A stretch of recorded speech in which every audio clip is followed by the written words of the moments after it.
Hi friends, Ayyanar துணை சீரியலை இன்றைக்கி நாளைக்கான எபிசோடு பார்க்கலாம். புதுசாக பார்க்குறவங்களா இருந்தால் சப்ஸ்கிரைப் பண்ணிக்கோங்க. லைக்கு ஹைப்பு கொடுத்து விடுங்க. வாங்க வீடியோக்குள்ளே போகலாம். நேற்றுக்கு எபிசோடு எதில் முடிச்சிருப்பாங்கன்றது பார்த்தீங்கன்னா, ட்ரிப்புக்கு போகலான்னு பிளான் பண்ணும்போது நானும் வரேன் அப்படின்னு சொல்லிட்டு நிலா சொல்லியிருப்பாங்க இல்லையா, அதில் அப்படியே எபிசோடு முடிச்சிருப்பாங்க. இன்றைக்கி வந்து பார்த்தீங்கன்னா அதுலேருந்து தான் கண்டினியூ ஆகும். இவர் வந்து சோழன் வந்து முதலாளிகிட்ட வந்து கால் பண்ணி சொல்லிவிடுவார், நான் வரேன் அப்படின்னு சொல்லிட்டு. நேராக வந்து பார்த்தீங்கன்னா இன்றைக்கி ஒரு புதுசாக ஒரு பேரை கொண்டு வருவாங்க அப்படின்னு சொல்லிட்டு சொல்லியிருந்தேன். ஆல்ரெடி ப்ரொமோவும் போட்டிருப்பேன். அவங்க கூட தான் வந்து கிளம்பி போகிற மாதிரி தான் வந்து கதையை கொண்டு போவாங்க. ஃபஸ்ட்டு அவங்க வீட்டுக்கு போகும்போது வந்து பார்த்திங்கன்னா, இவங்க தான் உன் ஒய்ஃபா, ரொம்ப அழகாக இருக்கிறாங்க அப்படின்ற மாதிரி தான் வந்து அந்த லேடி சொல்லுவாங்க. அதுக்கப்புறம் வந்து பார்த்திங்கன்னா, காஃபி குடிக்கிறியாம்மா, போட்டுமா அப்படின்ற மாதிரி கேட்டதுக்கு உடனே சோழன் வந்து என்ன சொல்லுவார்னா, நீங்கள் எல்லாம் சாமி கும்பிட்டுட்டு தான் வெளியிலே கிளம்பியிருப்பீங்க, இப்போ காஃபியெல்லாம் போட மாட்டீங்கன்னு தெரியும், அதெல்லாம் வேண்டாம் வாங்க அப்படின்ற மாதிரி சொன்னதுக்கு, இல்லை பொண்டாட்டி கூட்டின்னு வந்திருக்கிறல, அதனால தான் போட்டு தரலாம் அப்படின்னு சொல்லிட்டு சொன்னேன் நான் அப்படின்ற மாதிரி அவர் சொன்னதுக்கு, அதெல்லாம் வேண்டாங்கம்மா, இப்போ தான் சாப்பிட்டுட்டு வந்தோம் அப்படின்னு சொல்லிட்டு நிலா வந்து சொல்லியிருப்பாங்க. சரி கிளம்பலாமா அப்படின்னு சொன்னதுக்கு, கிளம்பலாம்ப்பா அப்படின்னு, வீட்டை பூட்டிட்டு வாங்க அப்படின்னு சொல்லிட்டு இவர் டோர்லாம் க்ளோஸ் பண்ணிவிட்டு, அதுக்கப்புறம் காரில் பேக்லாம் கொண்டு போய் நான் வைக்கிறேன், நீங்கள் வாங்க அப்படின்ற மாதிரி தான் வந்து சோழன் சொல்லியிருப்பார். இவங்க போயிட்டு நேராக உள்ளே உட்காந்துட்டோன்னே பேச ஆரம்பிப்பாங்க. அவங்க நிலா வந்து, நான் உங்கள் கூட வரதுனால உங்களுக்கு எதுவும் பிரச்சனை இல்லையா அப்படின்ற மாதிரி கேட்டதுக்கு, எப்போவுமே சோழன்கிட்ட பேசின்னு போவோம், இப்போ புதுசாக நீ வந்திருக்கிற, பேசுகிறதுக்கு ஆள் இல்லாத நாங்கள் இருக்கிறோம், பேசிட்டு போகலாம் வாங்க அப்படின்ற மாதிரி தான் வந்து அவர் சொல்லியிருப்பார், அவங்க ஹஸ்பண்டு. அதுக்கப்புறம் வந்து எல்லாரும் உள்ளார உட்காந்து பேசின்னு போகும்போது, லவ் பண்ணி கல்யாணம் பண்ணேன்னு சொன்னீங்க, எப்படி கல்யாணம் பண்ணீங்க, அந்த கதையை சொல்ல முடியுமா அப்படின்ற மாதிரி தான் வந்து அந்த லேடி கேட்பாங்க. உடனே வந்து இவர் சோழன் தான் வந்து, கல்யாணம் பண்ணுறதுக்கு ரெடி பண்ணிட்டாங்க, நாங்கள் இங்கேருந்து ஓடி போயிட்டு ஸ்டேஷனில் வெயிட் பண்ணோம், என்ன தான் கல்யாணம் பண்ணிப்போன்னு ஒத்த காலம் நின்னாங்க ஒரு நிலா அப்படின்ற மாதிரி தான் வந்து சொன்னதுக்கு, உடனே நிலா வந்து சோழனை பார்த்து மறைப்பாங்க. ஏதோ கொஞ்சம் அட்ஜஸ்ட் பண்ணிக்கோங்க, சும்மா அதெல்லாம் கண்டுக்காதீங்க அப்படின்ற மாதிரி தான் வந்து அவர் சொல்லுவார். அதுக்கப்புறம் ஓ இப்படியெல்லாம் நடந்ததா அப்படின்ற மாதிரி தான் வந்து பாதி மியூட்டில் போட்டு விட்ருவாங்க.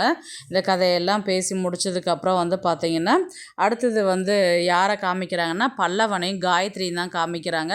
பல்லவன் வந்து காலேஜ் கிளம்பி போகும்போது வெயிட் பண்ணிட்டு இருக்கிறாரு. அந்த இடத்துல காயத்ரி வராங்க. எப்படி இருக்கிற அப்படின்ற மாதிரி தான் வந்து பல்லவன் வந்து காயத்ரி பார்த்து கேட்குறான். நல்லா இருக்கிறேன், நிறைய வாட்டி கால் பண்ணேன் நான் உனக்கு, ஆனால் நீ தான் அட்டன் பண்ணவே இல்லை, அம்மா அப்பா கூட இருந்தாங்க, அதனால தான் என்னால் அட்டன் பண்ண முடியல. உடனே பல்லவன் வந்து காயத்ரி கிட்ட வந்து, சாரி காயத்ரி அப்படின்ற மாதிரி தான் வந்து சொல்லுவாங்க. இதனுடைய சீரியஸ்னஸ் என்னன்றது எனக்கு நான் தெரியாமல் பண்ணிட்டேன், உன்னை நான் அங்கே கூட்டின்னு போயிருக்கக்கூடாது, நான் பேசுறதுக்கு ப்ரைவேசி வேணுன்றதுனால தான் நான் உன்னை அங்கே கூட்டிகிட்டு போனேன், பசங்கிட்ட கேட்டதுக்கு அந்த ரூம் போட்டு பேசிடா அப்படின்ற மாதிரி சொன்னதுனால தான் அங்கே கூட்டிகிட்டு போனேன், அவனுங்க சொன்னாலும் எனக்கு எங்கே போச்சு புத்தின்ற மாதிரி தான் யோசிச்சுக்கணும், உன் சைட்லேருந்து நான் யோசிச்சுருக்கணும், எதையுமே நான் யோசிக்கவே இல்லை, நம்ம கிளம்பி நான் அங்கே போனதுனால எங்கள் வீட்டில் நடந்த விஷயத்தை பற்றி அவங்க சொல்லும் போது தான் இது எவ்வளோ பெரிய விஷயன்றது நான் அப்போ தான் புரிஞ்சுது எனக்கு, இப்போ என்ன பண்ணுறதுனே தெரியல, சாரி காயத்ரி அப்படின்ற மாதிரி தான் வந்து மறுபடியும் வந்து சாரி கேட்குறாரு பல்லவன். வீட்டில் வந்து யாருமே என்கிட்ட பேசுகிறதே இல்லை, அதுக்கப்புறம் வந்து 2 அண்ணன் பேசிட்டாங்க, ஆனால் இன்னும் பெரிய அண்ணன் என்கிட்ட பேசவே இல்லை, நான் அவரை வந்து ரொம்பவே ஹர்ட் பண்ணிட்டேன்னு நினைக்கிறேன் நான் அப்படின்ற மாதிரி சொன்னதுக்கு, உடனே காயத்ரியும் என்கிட்டையும் அப்பா அம்மா பேசுகிறதே கிடையாது அப்படின்ற மாதிரி தான் அவங்களும் சொல்லுவாங்க. உடனே காயத்ரி என்ன சொல்லுவாங்கன்னா, நம்ம வந்து 2 என் வீட்லேயும் நான் ஹர்ட் பண்ணிட்டேன், நீ உன் வீட்லேயும் ஹர்ட் பண்ணிட்ட, ரொம்பவே அவங்கள கஷ்டப்படுத்திட்டோம் அப்படின்ற மாதிரி தான் வந்து அவங்க சொல்லும்போது, பல்லவன் வந்து மறுபடியும் சாரி காயத்ரி அப்படின்ற மாதிரி தான் வந்து பல்லவன் சொல்லுவார். நான் ஒழுங்கா காஃபி ஷாப்லேயே பேசியிருந்துருக்கலாம், நான் தான் தேவையில்லாத அங்கே போய் பேசுகிறது, அது எவ்வளோ பெரிய விஷயன்றது அப்புறம் தான் எனக்கும் புரிஞ்சுது அப்படின்ற மாதிரி தான் வந்து காயத்ரி சொல்லுவாங்க.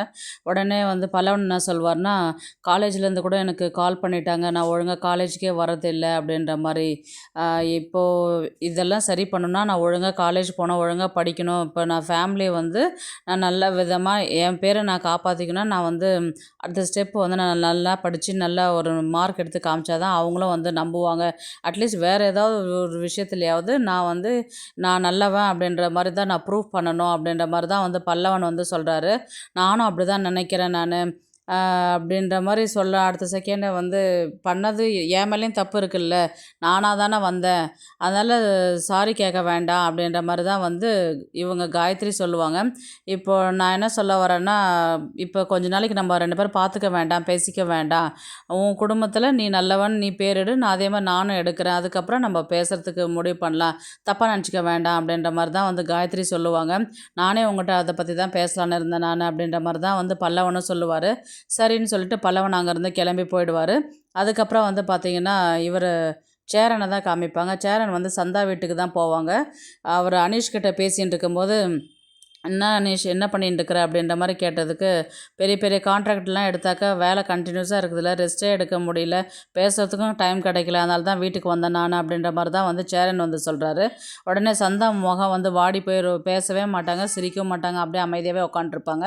உடனே வந்து சேரன் கேட்பார், என்ன ஆச்சு அனீஷ், சந்தா ஏன் டல்லாக இருக்குது அப்படின்ற மாதிரி வந்து கேட்டதுக்கு, இல்லை பையா வீட்டிலேருந்து கால் பண்ணி கல்யாணம் பண்ணிக்க சொல்லி ரொம்ப டார்ச்சர் பண்ணுறாங்க, இன்றைக்கும் கால் பண்ணாங்க, நான் இங்கே கிளம்பி வந்து நான் கல்யாணம் பண்ணிப்பேன்னு சொல்லிட்டு எங்கள் மாமா பையன் வந்து சொன்னான், அதனால தான் ரொம்ப ஃபீல் பண்ணி அவள் உட்காண்ட்ருக்குறா அப்படின்ற மாதிரி வந்து கேட்டதுக்கு, சேரன் வந்து என்ன சொல்லுவார்னா, அதுக்கெல்லாம் ஃபீல் பண்ணாது, இங்கே தான் நாங்கள் இருக்கிறோம் இல்லை, இங்கே எத்தனை பேர் வந்தாலும் யாரும் ஒன்றும் பண்ண முடியாது, நாங்கள்லாம் இருக்கிறோம் இல்லை, பயப்படாத அப்படின்ற மாதிரி தான் வந்து அவர் சொல்லுவார்.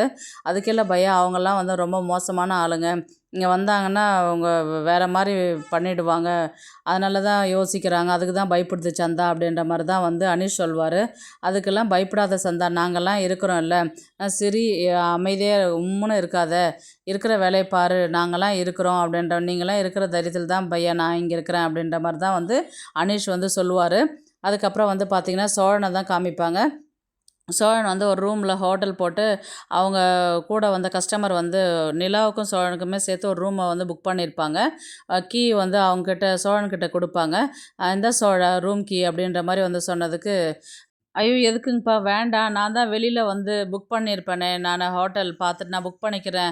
அதெல்லாம் வேண்டாம் அப்படின்ற மாரி தான் வந்து சோழன் சொல்லுவாரு. இப்ப நீ தனியா வந்தா தனியா புக் பண்ணிக்குவ.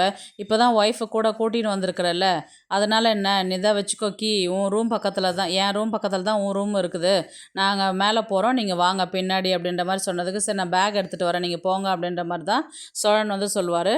உடனே நிலா வந்து கேட்பாங்க, என்னங்க என்ன பிரச்சனையா? அப்படின்னு வந்து கேட்டதுக்கு, பிரச்சனை இல்லைங்க. இந்த மாரி ரூம் அவங்களே புக் பண்ணிட்டாங்க. நான் எப்போவுமே வெளியில தான் பண்ணுவேன்.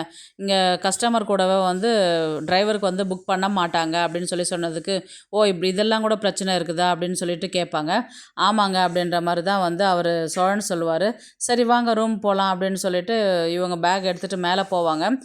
இதுதாங்க அந்த ரூம் அப்படின்னு சொல்லிட்டு உள்ளே போகும்போது, ஏங்க நீங்கள் போய் படுத்துக்கோங்க, நான் வேணால் போய் காரில் படுத்துக்கிறேன், இல்லைன்னா வேறு ரூம் எதனா புக் பண்ணிக்கிறேன் நான் அப்படின்னு சொல்லிட்டு சோழன் சொல்லுவார். எதுக்குங்க அப்படின்னு, இல்லை ஒரே ஒரு ரூம் தான் இருக்குது, நீங்கள் நான் எதனா படுத்துட்டா என்னை பார்க்குறான், என்னை ஏதோ பண்ணுறான் அப்படின்ட்டு எதனா சொல்லுவீங்க, கம்ப்ளைண்ட் பண்ணுவீங்க, அதனால தான்.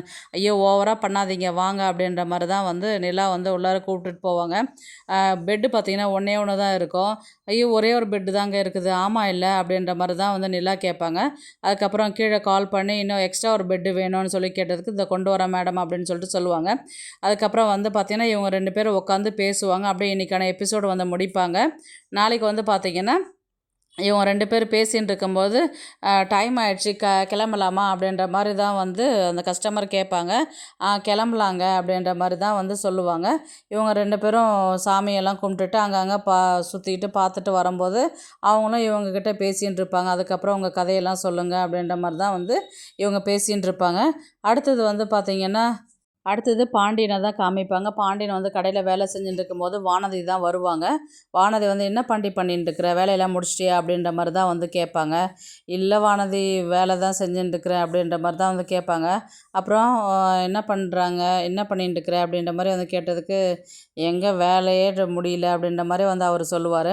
அதுக்கப்புறம் என்ன பண்ணுறாங்க உங்கள் அண்ணி அப்படின்னு சொல்லி கேட்டதுக்கு, இல்லை அவங்க 2 பேரும் வந்து ட்ரிப்புக்கு போயிருக்கிறாங்க. அப்படியா, நம்மளும் போகலாமா அந்த மாதிரி அப்படின்ற மாதிரி கேட்டதுக்கு, போகலாம் வானதி, இப்போ என்ன அவசரம், அவங்க ஹஸ்பண்ட் அண்ட் ஒய்ஃபாக போயிருக்கிறாங்க, அதுவும் அவங்க தனியாக போகல, கஸ்டமர் கூட தான் போயிருக்கிறாங்க. அன்றைக்கும் போர் அடிச்சிச்சின்னு சொன்னாங்க வீட்டில். அதனால சரி நானும் வரேன்னு சொல்லிட்டு அவங்களும் கிளம்பி போயிருக்கிறாங்க.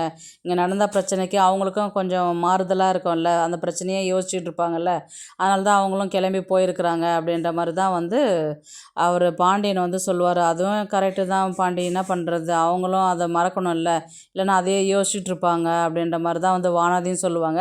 அடுத்தது வந்து பார்த்திங்கன்னா சேரனை தான் காமிப்பாங்க. இவர் வந்து பல்லவன் வந்து பேசாத அமைதியாக உட்காண்ட்ருப்பார். அதுக்கப்புறம் இவர் பல்லவனை பார்த்து ரொம்பவே ஃபீல் பண்ணுவார். வந்து சாப்பிட்ற வேலையை பாரு, காலையிலலாம் சாப்பிடாதெல்லாம் போகக்கூடாது அப்படின்ற மாதிரி தான் வந்து சேரன் வந்து பல்லவன்கிட்ட வந்து சொல்லுவாங்க.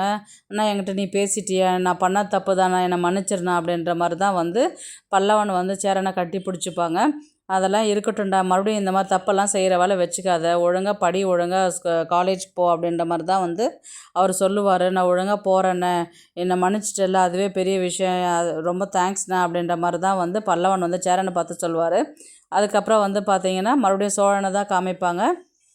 மறுபடியும் இவங்க வேறு இடத்துல வந்து வேறு பிளேஸில் ரூம் போட்டு தங்கிக்கிட்டு கோவிலுக்கு போயிட்டு வந்து இப்போ இவங்க 2 பேரும் வந்து பேசுகிற மாதிரி தான் வந்து கதையை கொண்டு போவாங்க. பார்க்கலாம் கதையை வந்து எப்படி எடுத்துகிட்டு போகிறாங்கன்றது. இந்த வீடியோ உங்களுக்கு பிடிச்சிருந்தா ப்ளீஸ் லைக் பண்ணுங்கள், ஷேர் பண்ணுங்கள், சப்ஸ்கிரைப் பண்ணுங்கள். தேங்க்ஸ் ஃபார் வாட்சிங். இந்த வீடியோ பிடிச்சிருந்தா லைக் பண்ணுங்க, நம்ம சேனலை சப்ஸ்கிரைப் பண்ணுங்க. உங்க ஆதரவு ரொம்ப முக்கியம். நன்றி.